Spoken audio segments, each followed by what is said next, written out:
He's running for U.S. Senate in California. Derek, thank you so much for joining us today. Thank you so much for inviting me back, Elijah. All right. Now, I'd first like to discuss the yuan-denominated oil futures contract that is being released today as we're recording this, March 26, 2018. What is your perspective on this now yuan-denominated oil futures contract that China is releasing? It probably made the stock market a little jittery late last week, but in my view, there's something more significant going on. There are now numerous triggers to a monetary reset and fiat devaluation in place that could send bullion to infinity in terms of price. And I think that is the most significant thing about the petro-yuan. Definitely. And can you expand on that? What currently in the political situation is making that the case? Well, first of all, we want to note that strongman Putin of Russia got reelected by a landslide. Okay, so Russia is now firmly nationalistic with a strongman leader, as it has been for quite some time. But what was really curious was what happened in China. In '82, China, I think, changed their laws to say no more dictators. They were tired of Mao. They didn't want that situation. These Chinese, they're no dummies, okay? And they understand about the evolution of power. But for some reason, they made him basically a dictator for life.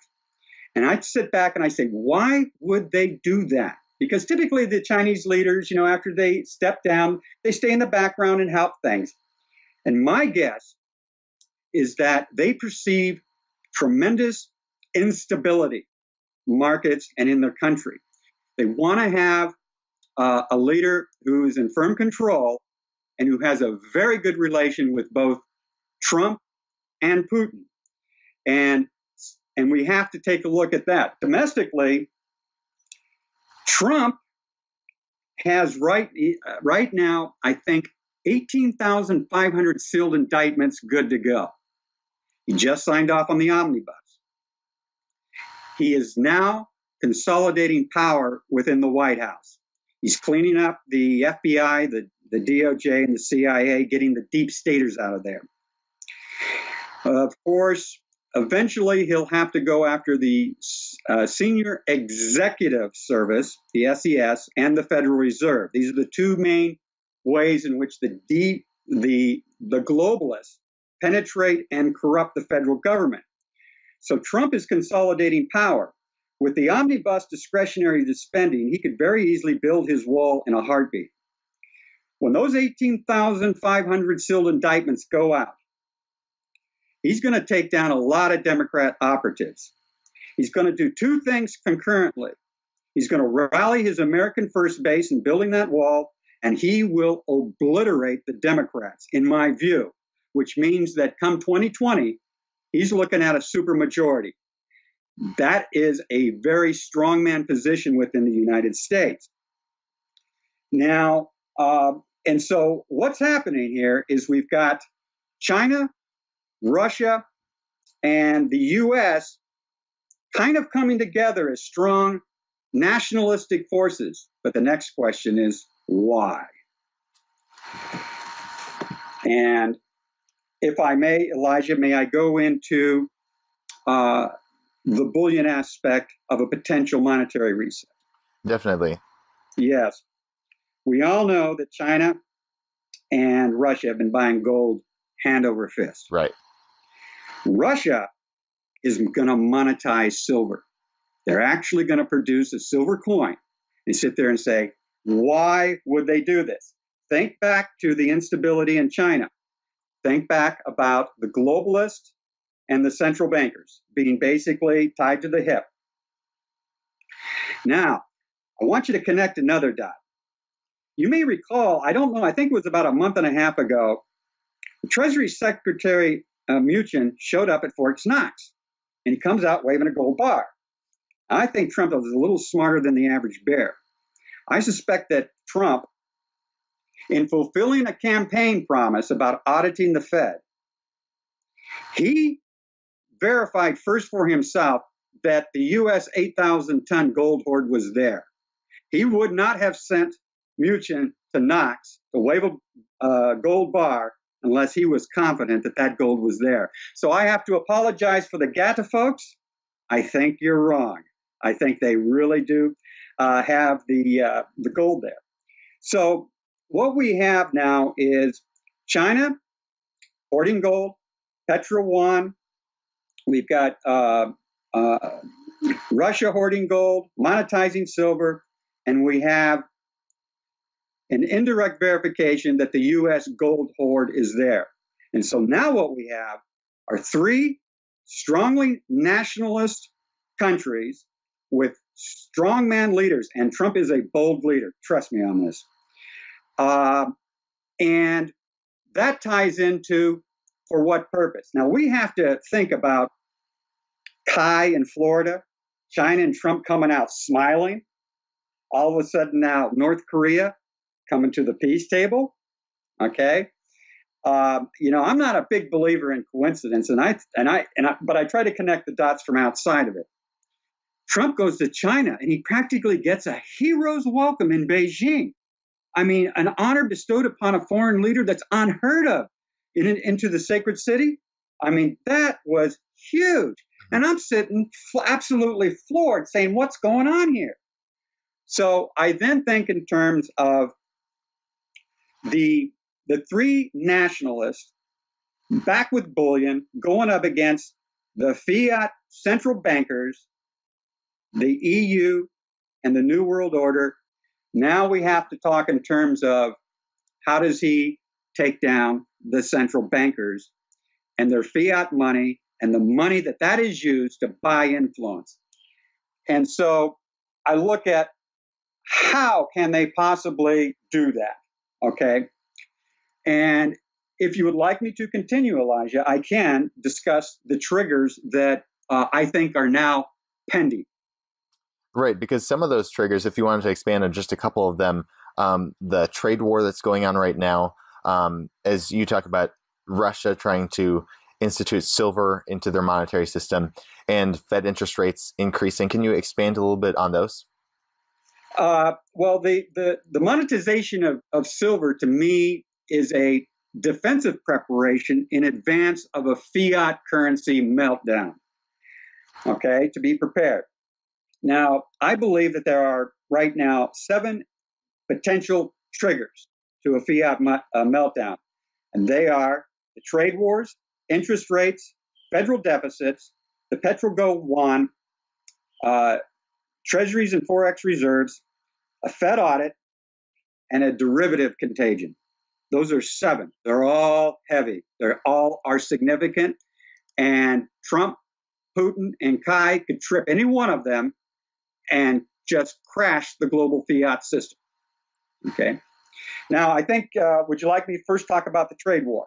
Yeah, the trade wars would be great. I mean, we've heard a lot in the news recently about China and the U.S., the trade war between them, Trump implementing tariffs also on steel and aluminum. So, yeah, if you can expand on that, that would be great. Right. I always love to describe patty cake amongst world leaders.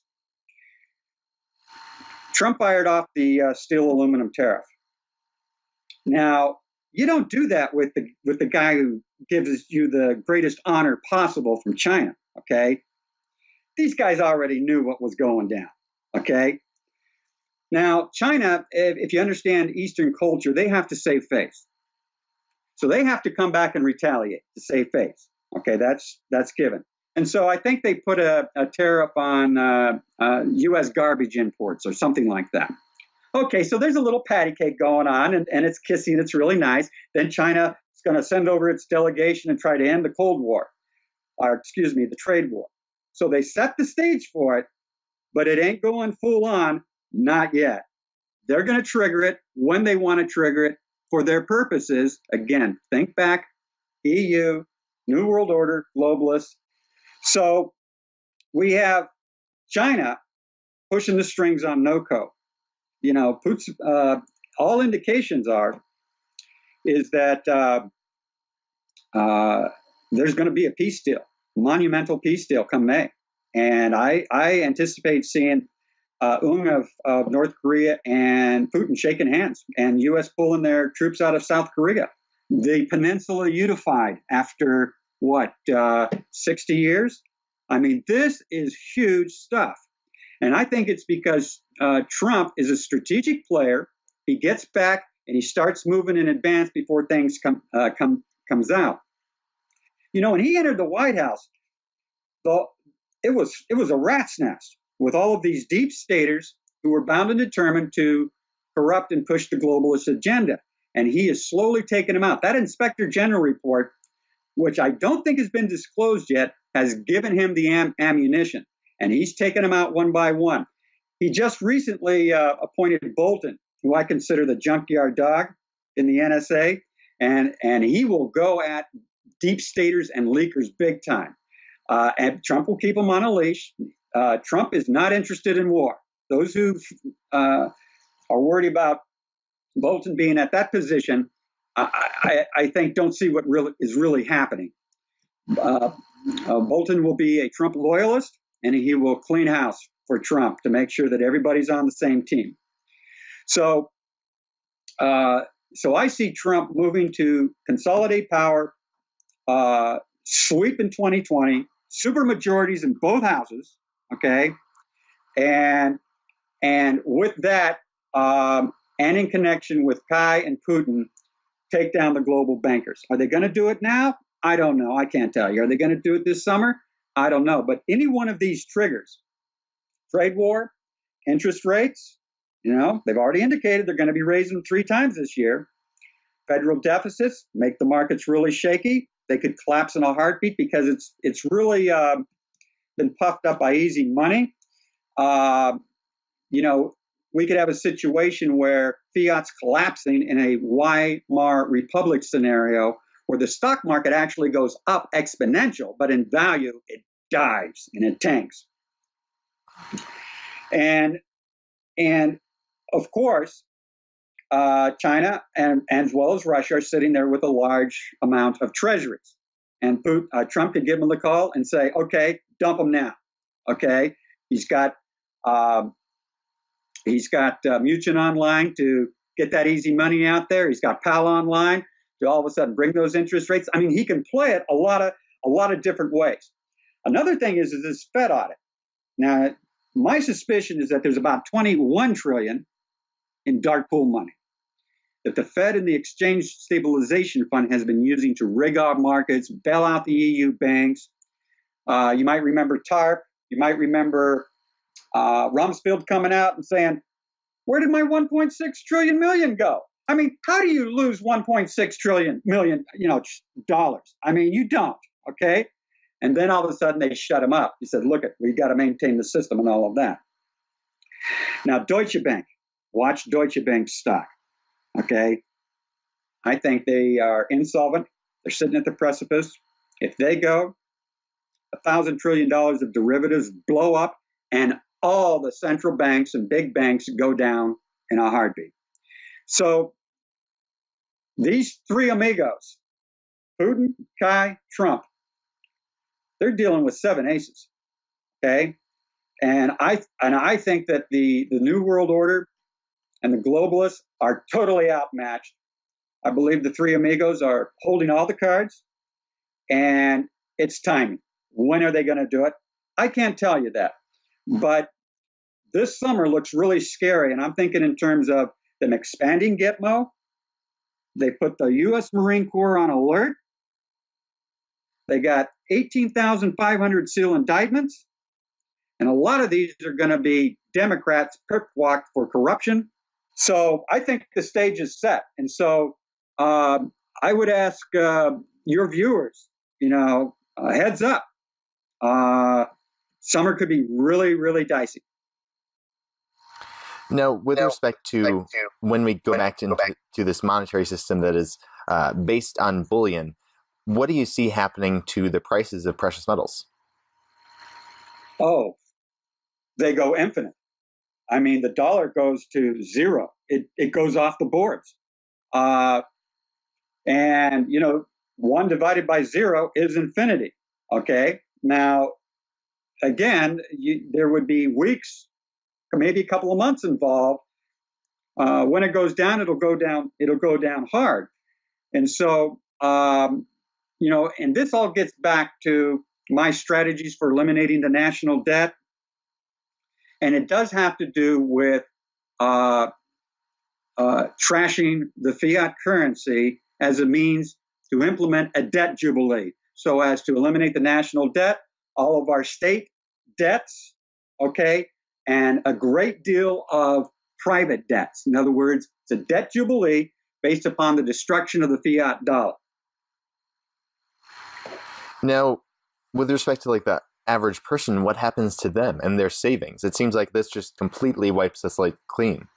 Oh, if you are in dollar-denominated assets and you don't see things happening, you could get hurt very badly. Now, this debt jubilee that I'm talking about is a staggered step process, okay?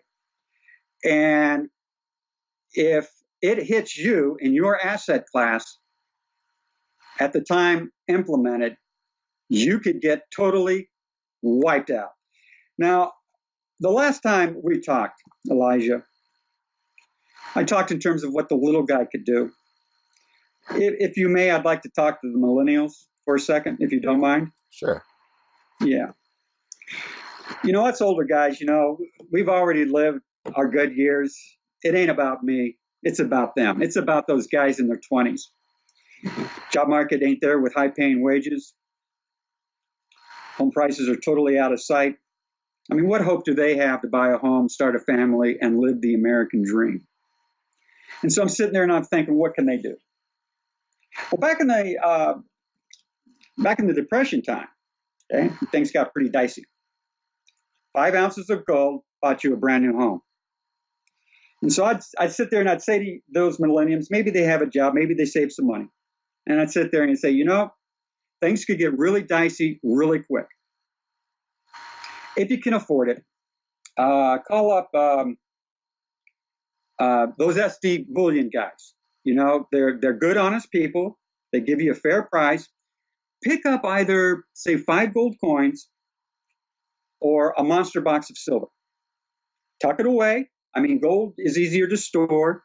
Silver has the potential of outperforming, because when this happens, we're going to be looking at a gold-silver ratio around 10, which means that silver would explode relative. Now, how that works is generally the gold will take off because of instability, and it'll start to rise. And it'll drag silver along. As soon as the market perceives that this is a real bull move, silver whiplashes and screams higher forward. And that's when that ratio will come down. So to the millennials, I feel for you. This is your time. You're at your best years. I want you to have a chance at the American dream. Get yourself 5 gold coins or a monster box of silver. Put it away. Things could get dicey this summer.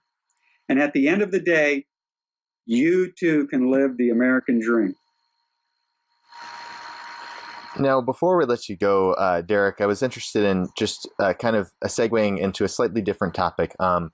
You have talked about this before, but it's the topic of wars and where you see war going in the future, involving, for example, the wars with Ukraine, Syria, Libya, Afghanistan. What do you see happening, and how does this affect the average person? Trump is not a warmonger.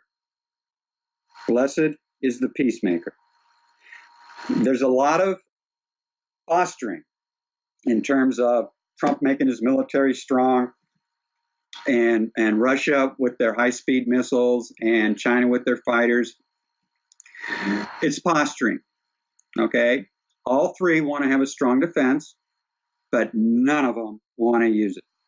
They don't want war. So try to relax about that. Now, the Ukraine situation really followed, I think, the Syrian situation.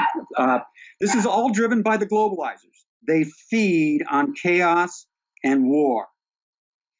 They had puppet Hillary Clinton in their pocket. She takes out Gaddafi in Libya, who was going to go to a gold denarii, I think they call it. then from that staging ground runs guns into Syria. Why? Because Putin is the bad guy. He's the nationalist. Okay? Now, if you want to globalize, you got to take them out or you got to minimize them. So they wanted to run Gulf oil through Syria up to the Mediterranean to compete with Russia. That's what Syria is all about. Okay? It's all about the globalists trying to take down Putin. Now, that fed into the Ukraine situation. Now, yeah, they sell it as the Ukrainian nationalists versus the ethnic Russians. That's the storyline. The real truth is that Russia had, and I think still has, huge pipelines running from Russia into the Eastern Europeans.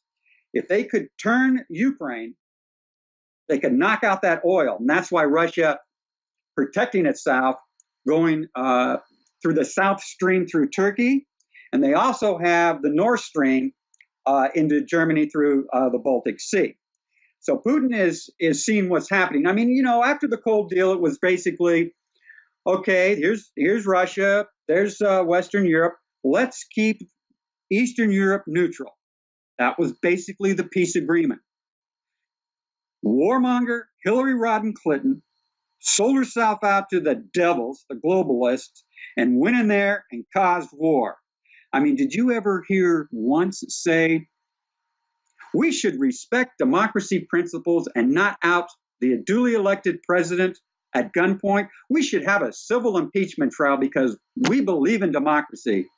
You didn't hear that at all. You didn't hear it from Senator Feinstein. You didn't hear it from anybody that's in the pockets of the globalists.